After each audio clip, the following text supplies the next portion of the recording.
y les quería presentar a Valérian Lenoux. Valérian es un francés de Marsella y estuvo aquí presente en el Tour France durante un mes con una exposición en el restaurante, y lo quisimos invitar porque realmente lo que está haciendo, que se llama Street Art, es realmente interesante. Él ya tiene años aquí en México, pero es su sede, pero realmente viaja por todo el mundo. Ya vieron cuadros de Japón, vieron cuadros de Cuba, en fin. Entonces, se los presento, Valérian Lenoux, y él va a hablar un poco de su trayectoria. Muchas gracias, Alan. Muchas gracias a todos por estar acá. Pues sí, como dice Alan, yo llevo 10 años de México, soy de Francia. Me he desplazado en el arte urbano, trabajo con aerosol, con acrílico, trabajo con espátula, brocha, un poco de todo. Unos con hoja de oro.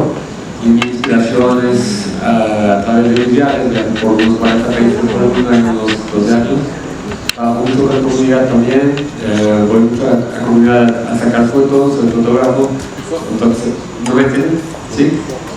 Bueno, sí, y por ejemplo, el último proyecto fue en Kenia, donde saqué toda una serie que no está aquí, pero está en el restaurante, si la quieren ver. Son 35 obras que presentamos en el restaurante, se quedó un mes, porque hasta el sábado está todavía, y aquí trabajamos unas 15 horas para enseñarles un poco de lo que hago. Aquí hay pues, de Japón, allá desde un viaje por Nepal, de Cuba, está hecho de periódicos, donde trabajo con diferentes materiales. Y bueno, todo esto con la idea de rescate de las culturas, ¿no? Por eso trabajo con comunidades. Y bueno, sí, mezclo pues, varias técnicas para llegar a estas obras.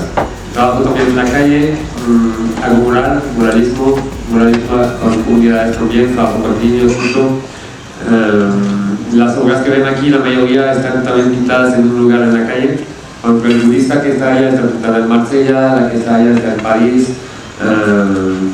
y así, ¿no? Para casi cada obra. La pequeña está hecha en Cholula, las pinto un poco, o sea, la obra está en una obra original y en un lugar en la calle. Y no sé si tienen preguntas de la técnica, o sea, se pueden acercar a mí, estoy aquí para explicarles. Y muchas gracias. Correo, hoy tenemos una super presentación económica sobre la situación económica aquí en México y en Estados Unidos, porque las dos economías están muy ligadas. Y les presento a Juan Carlos García. Él trabaja en HSBC, está en la parte de Private Banking, así que todos los que son socios, todos los que son clientes de HSBC normal y que se quejan de todos, no es con él, pero él puede ayudar. Son de quejas, no se preocupen. Él recibe quejas, no hay problema. Pero bueno, tuve el gusto de conocerlo con nuestro afiliado, con Rodrigo Llanos, de Negocios Entre Amigos, allá en Santa Fe.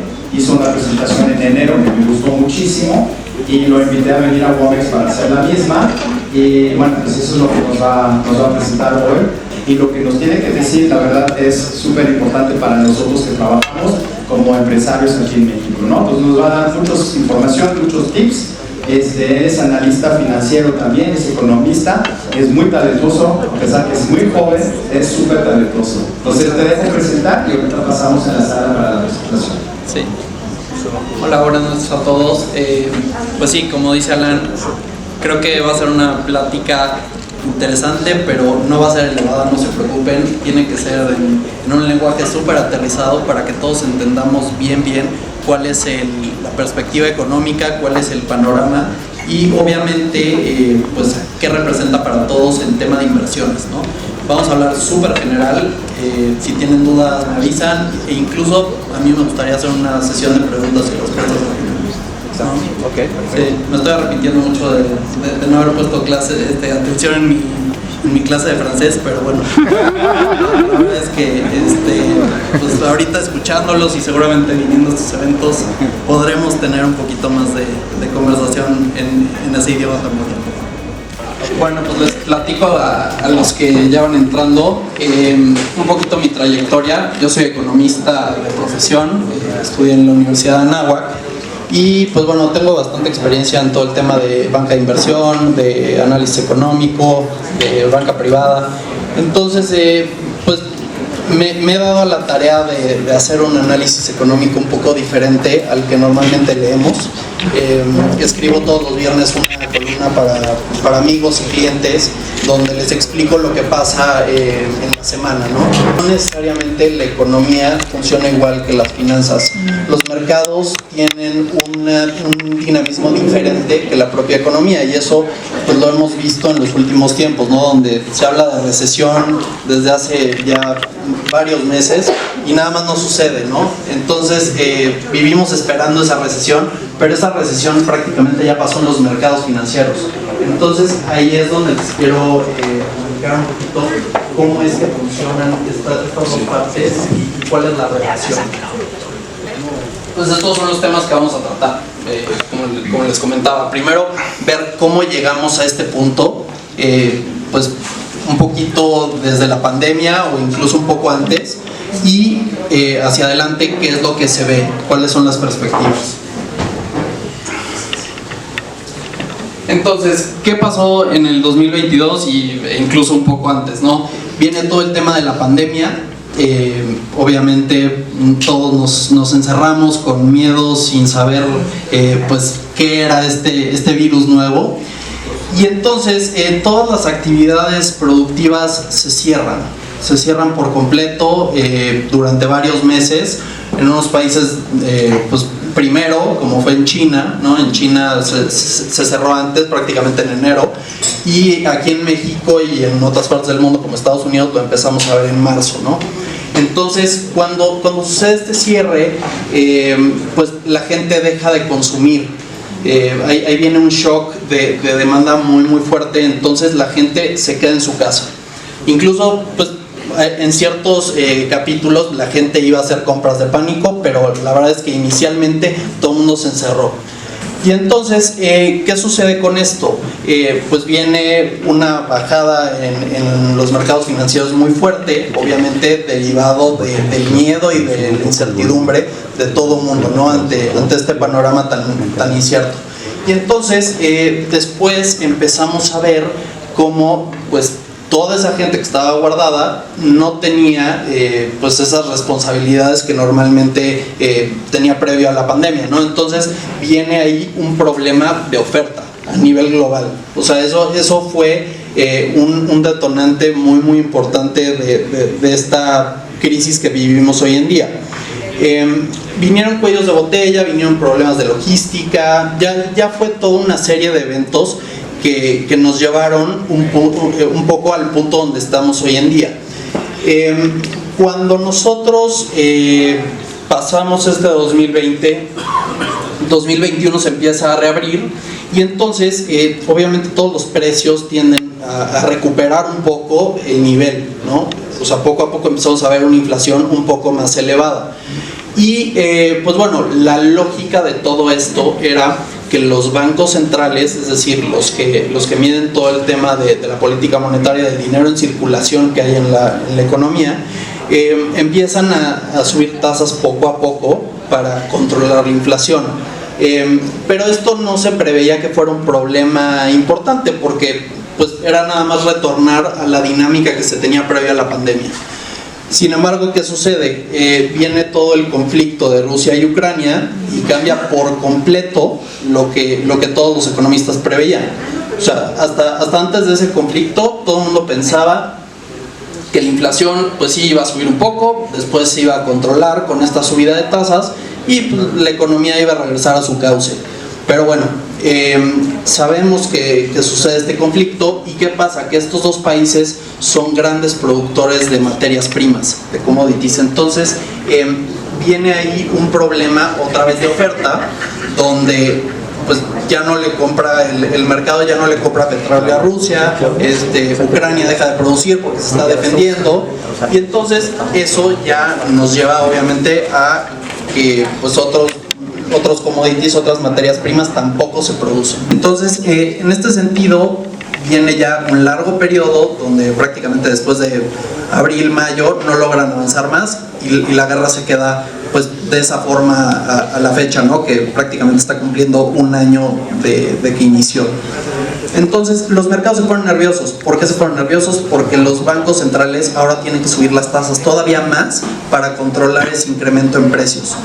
Entonces, cuando las tasas de interés suben, por lo general todos los activos, incluidos las acciones, los bonos, las propiedades, todo empieza a evaluarse de una forma diferente, con una tasa de interés más elevada, y por lo tanto estos valores tienden a reducirse. Entonces, cuando nosotros como profesionales del sector financiero empezamos a observar pues este ajuste en los mercados, empieza a haber un nerviosismo muy notorio pues prácticamente en todos los sectores de la economía. Entonces el año pasado vimos una economía pues por ciertos momentos recesiva. ¿Y a qué me refiero? Una recesión, el término técnico es 2 trimestres consecutivos de decrecimiento económico.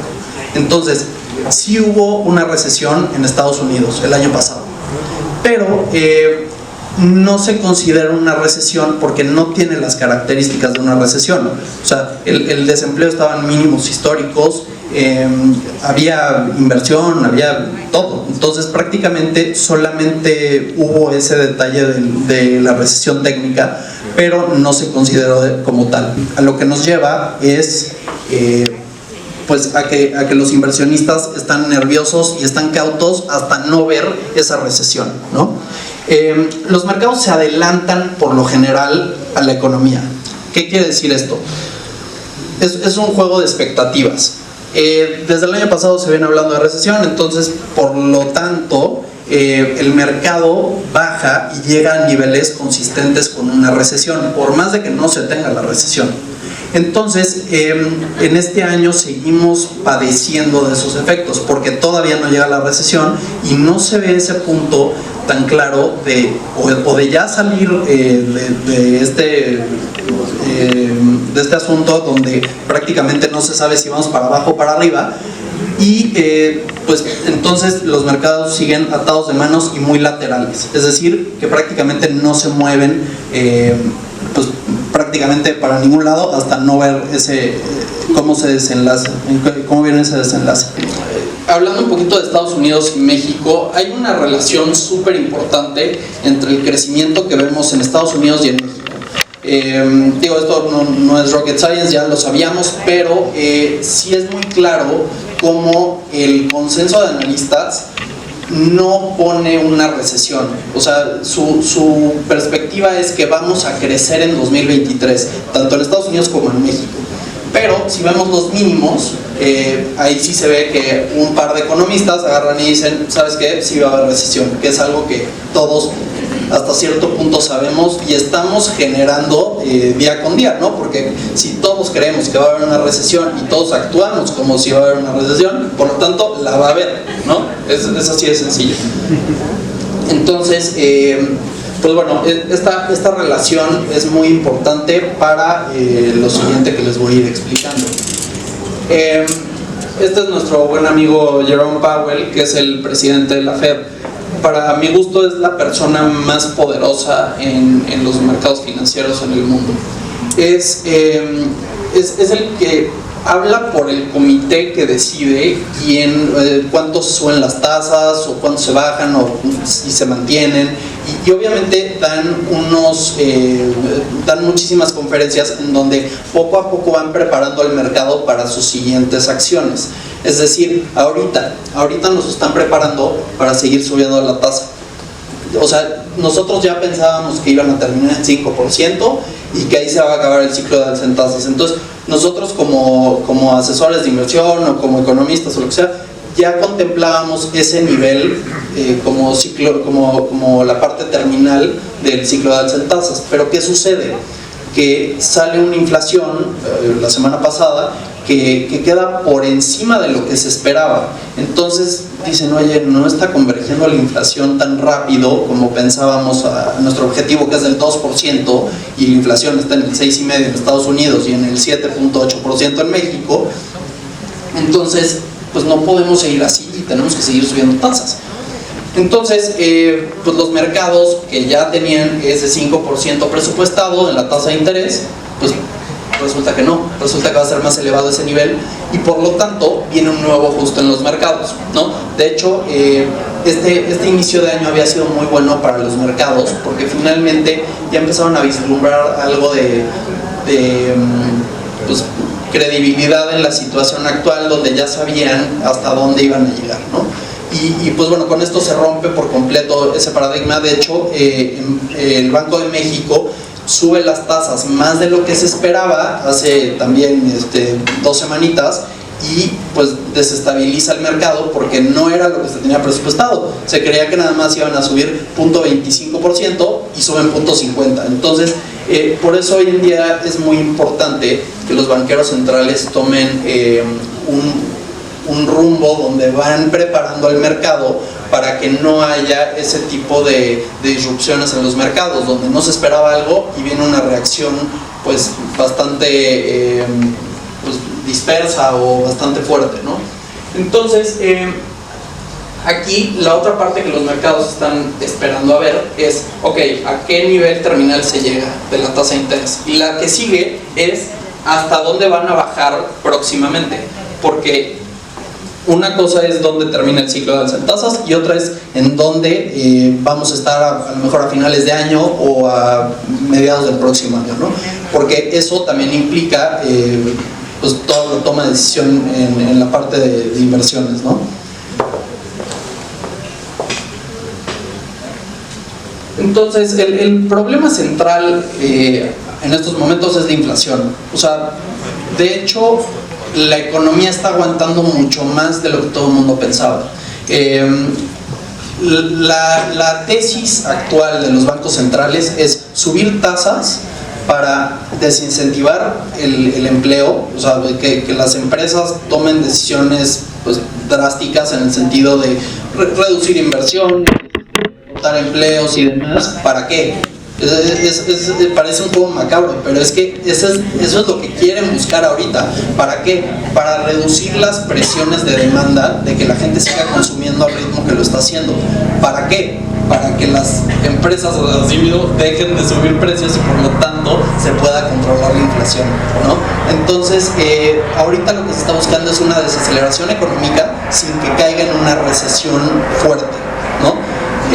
Ese es el juego que se está jugando, pero ese es un fine tuning que se le llama, un ajuste así muy preciso que están buscando para tener esa recesión técnica o muy ligera, pero desacelerando un poco la parte del consumo para ya tener una menor inflación, ¿no? Y bueno, esto es la inflación en México.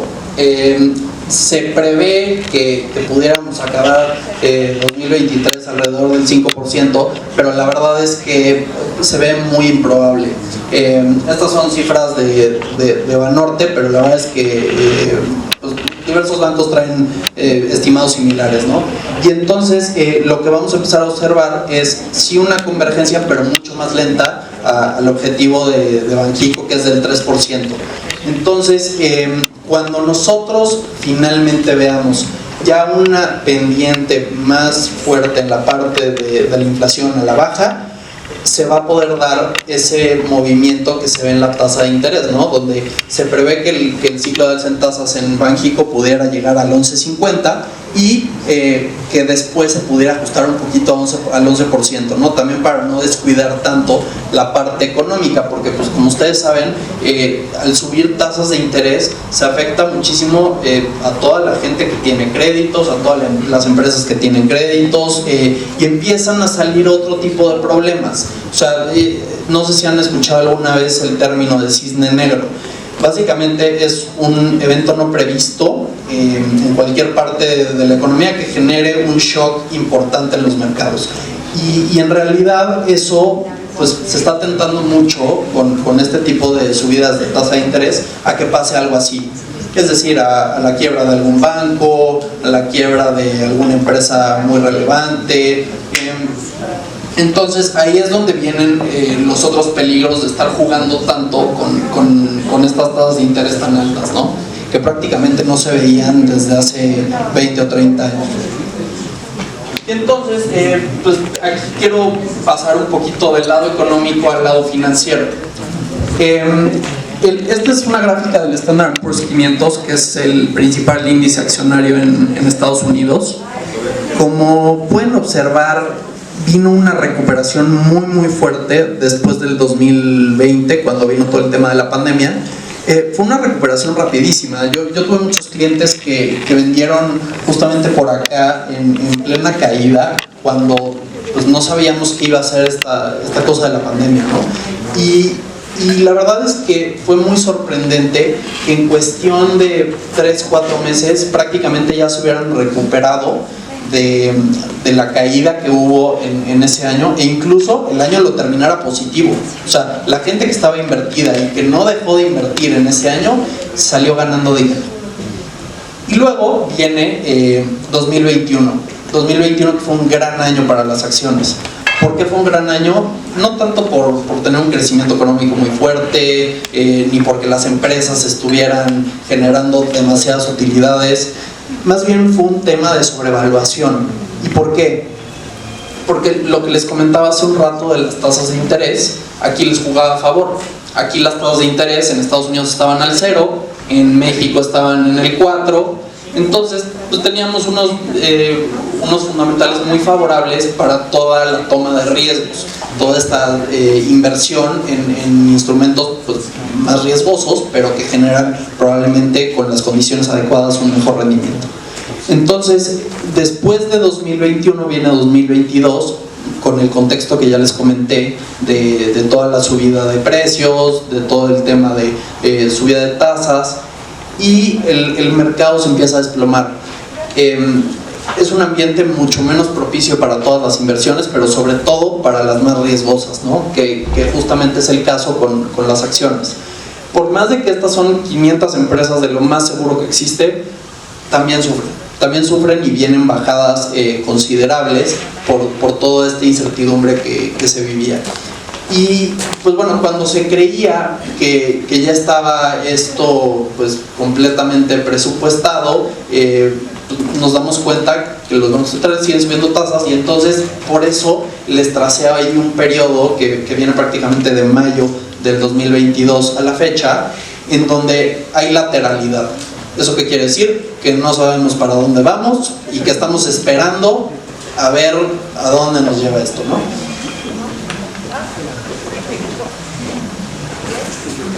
Ok, y ya pasando un poquito a la parte de México.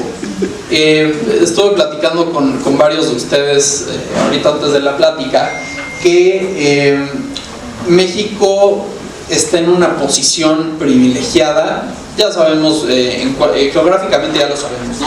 Pero la verdad es que es un país que, a pesar de que haya tenido buenos o malos manejos, no planeo meterme mucho en tema de política, pero lo que sí les puedo decir es que es un país que aguanta todo, ¿no? Es un país que por su relación geográfica y su relación con Estados Unidos aguantamos todo, ¿no? Aguantamos un piano.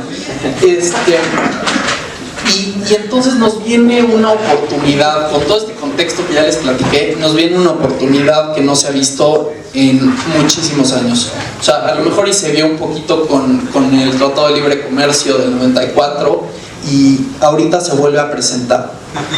Y es justamente este término que se llama nearshoring. Aquí a lo que se refiere básicamente es a acercar la producción, el punto de producción al punto de venta. Es como la antiglobalización, ¿no? que tuvimos hace varios años en pláticas sobre que la globalización era lo más importante y la especialización. Pues hoy en día estamos en un punto donde yo creo que se está regionalizando, ¿no? Y entonces lo que vemos es que pues, ahora sí trabajamos en bloque. Ahora sí México, Canadá y Estados Unidos generan lo propio. A lo mejor las empresas que están en Asia y que van a vender en Estados Unidos deciden invertir en México para ya producir todo de este lado del charco, como se dice, ¿no? Y bueno, esta gráfica me encanta porque yo cuando era analista económico, Trump me la hacía de cuadritos diario. Yo me tenía que levantar a las 5 de la mañana para ver qué se le había ocurrido decir y cómo iba a mover los mercados ese día. Entonces, la verdad, a mí me encanta esta gráfica porque no se le hizo. O sea, Trump habló muchísimo en contra de China y de México, o sea, en ese orden. Y curiosamente, lo que sucedió después de que Trump asumió la presidencia es que nos volvimos casi el principal socio comercial de Estados Unidos. Crecimos muchísimo más de lo que lo hizo China. Lo que Trump intentó hacer era reducir su déficit comercial con estos países, ¿no? Con México, con China, con Canadá, porque decía que estaban dejando ir todos esos trabajos a este tipo de países. Ya sabemos por qué es, por costos, no hay otra razón, ¿no? Pero Trump estaba, según él, muy obstinado con traer esos empleos de regreso a Estados Unidos. Eso era inviable, y no solo era inviable, sino que no lo logró y solamente se incrementó ese déficit comercial con los demás países, ¿no? Entonces, ahí lo importante de todo esto es que México consolida muchísimo su posición como un gran socio comercial y pues se tiene que explotar esto, ¿no? Aquí, esto nos lleva al siguiente tema, que ya sabemos cuál es, ¿no? El tipo de cambio. Y se los quise poner de tan largo plazo porque podemos ver que en los periodos donde hay más riesgo, más aversión al riesgo, más preocupación, viene una depreciación del tipo de cambio, por lo general. Y entonces nos damos cuenta que en la crisis de 2008 se sube muchísimo el tipo de cambio. Luego, Banco de México tiene que subir tasas, y todo eso se nivela, ¿no? Entonces, sí, no se regresa al nivel anterior, pero pues se llega a un nivel un poco más bajo. Luego viene otra crisis de la eurozona, lo mismo, se sube y luego se baja, luego se vuelve a subir y así ya sabemos. Pero el punto es que en 2014, 2015 viene mucha preocupación global por el tema de que China se estaba desacelerando. Digo, era una preocupación de que China dejaba de crecer al 10% y crecía al 8%, ¿no? Que la verdad, si México creciera a esos niveles estaríamos muy contentos, ¿no? Y entonces viene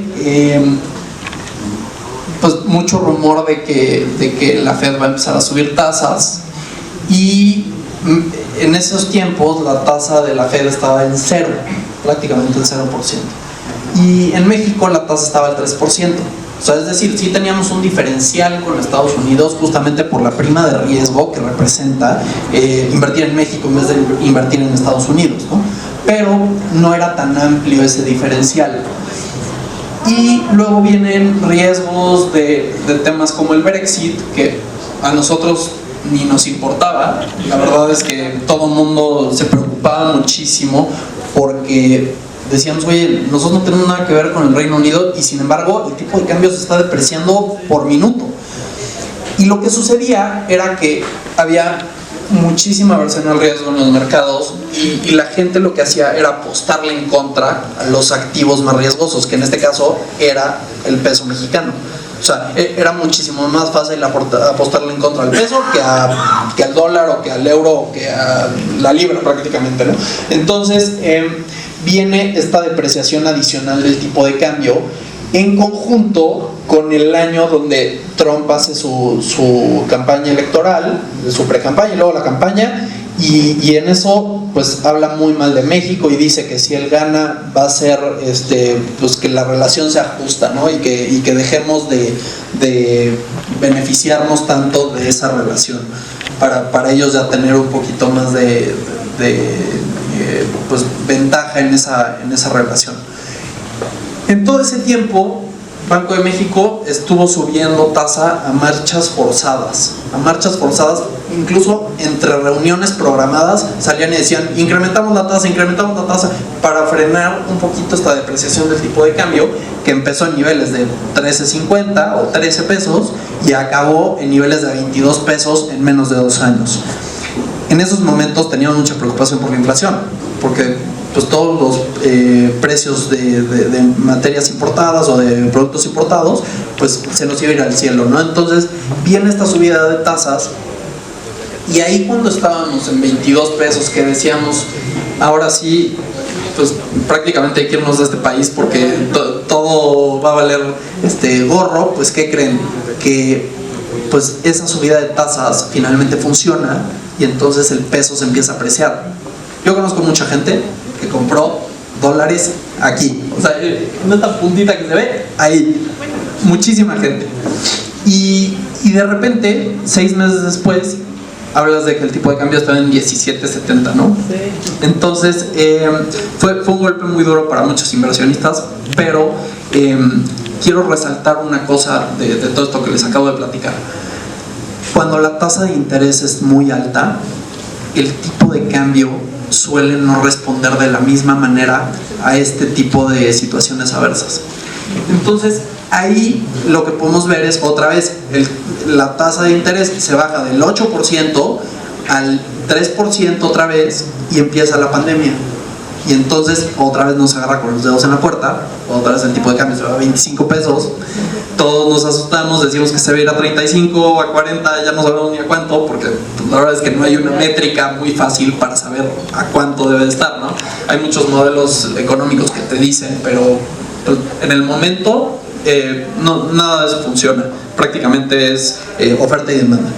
Entonces, otra vez, Banco de México se ve obligado a subir la tasa, subir la tasa, subir la tasa. ¿Y qué pasa?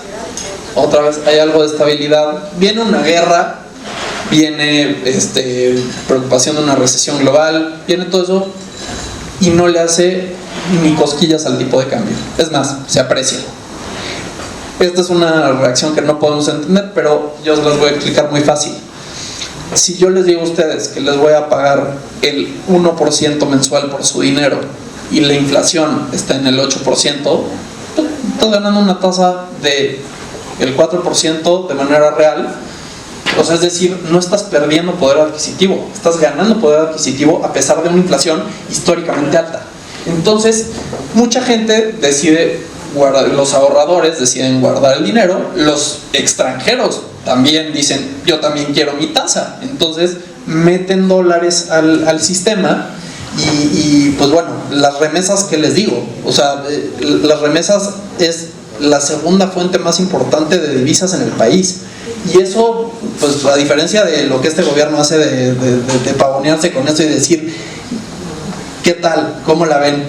Estoy jalando dinero del extranjero. Sí, pero es dinero de gente que se fue a trabajar a otro país porque aquí no hay esos empleos bien pagados, ¿no? Entonces, ese dinero llega al país y se utiliza para consumo privado. Entonces, al final, lo que estamos viendo pues es un fenómeno extraño que nos beneficia. Por eso insisto, o sea, tenemos mucha suerte, realmente México tiene mucha suerte de tener esta estabilidad macroeconómica, en parte gracias a este peso tan apreciado, pero ahí viene un pequeño problema, que es justamente estar pagando intereses de más. O sea, ahorita los inversionistas extranjeros prácticamente les estamos regalando el dinero para que metan sus recursos a la deuda mexicana, ¿no? Entonces ya llega un punto donde ya no es tan conveniente y pues viene también pues el propio costo de la deuda del gobierno, ¿no? O sea, dentro de todo tenemos finanzas públicas estables, no voy a decir que bien gastadas, pero sí estables. O sea, se ha gastado de acuerdo al presupuesto. En dónde se ha gastado, eso sí es muy cuestionable, pero lo cierto es que sí tenemos pues un cuadro macroeconómico bastante estable, ¿no?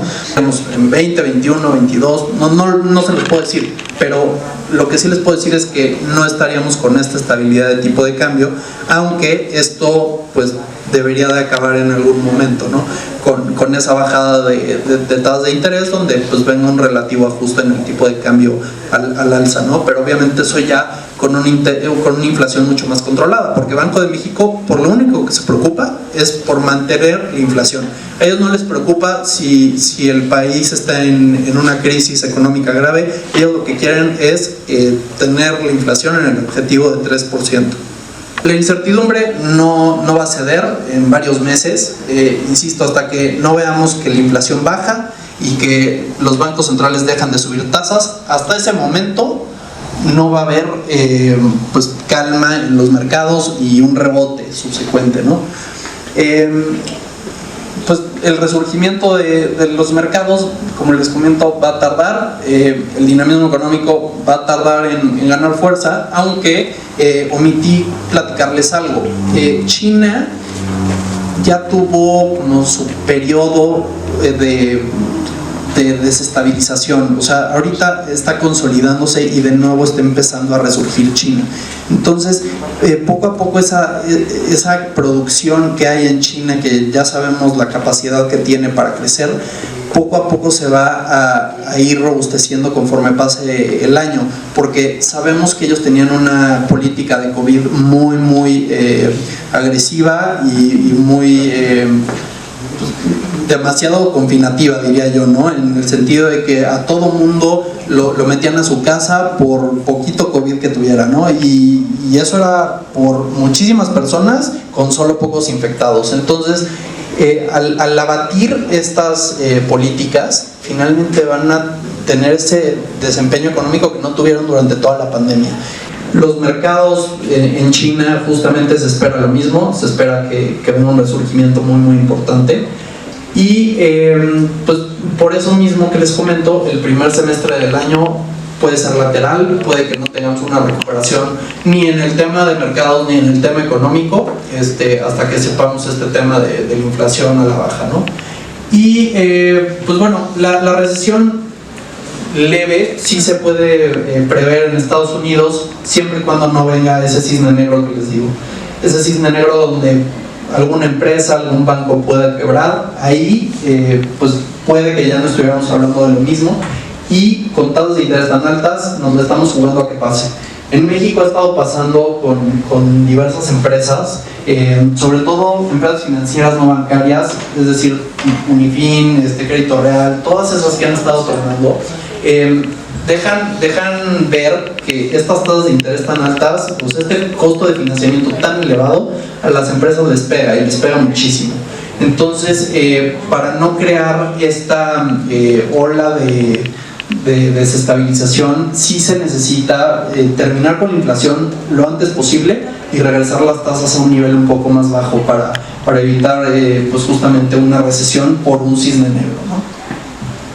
Y pues bueno, yo creo que el 2024 se puede ver bien. Creo que este año nos vamos a dar cuenta y nos vamos a pues cerciorar de que pues ya las cosas van a tomar cierto rumbo, y en ese entonces ya se pueden tomar decisiones de inversión, ¿no?